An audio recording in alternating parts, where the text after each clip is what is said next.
The transformation of my 5,000 euro house is happening fast. The main goal today was to make it so cars could get up this forest path. In comes the excavator to finish what it started. That's one route I wouldn't recommend pulling. The excavator did in hours what would have taken me weeks by hand. This is like a road. It's not a path anymore. My neighbor said his car should be the first to make an attempt. It wasn't very comfortable, and he drove maybe a little too fast.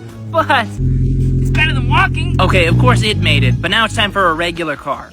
No problem at all. Legenda. Okay, but what about my car? I don't think we'll make it, but we're gonna try. I've got to get some speed. Yeah, a lot of it. It's even steeper. We're almost there! We're gonna make it. We're gonna make it! Yeah! If the Yugo Florida can make it up here, anything can. We started cutting up the roots the excavator had left behind.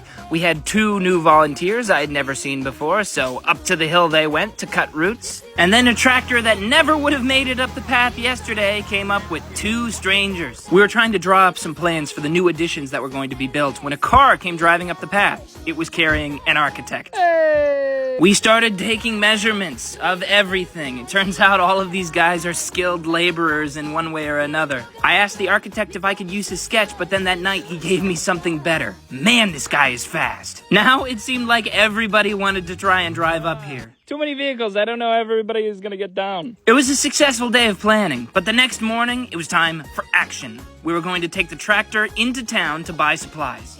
Okay, so this is my seat. Yep. Nice. Armed with the blueprints from the architect, we went to the hardware store and started loading up on everything we needed to build our first structure. I'm a man of many talents. We loaded up the first half and then we had a problem. It started to rain.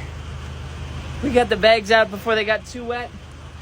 A little rain never hurt anybody. We got back in the tractor and drove about 45 minutes into the next town to fill up on the rest of the supplies. This will make the septic tank for what will be the bathroom.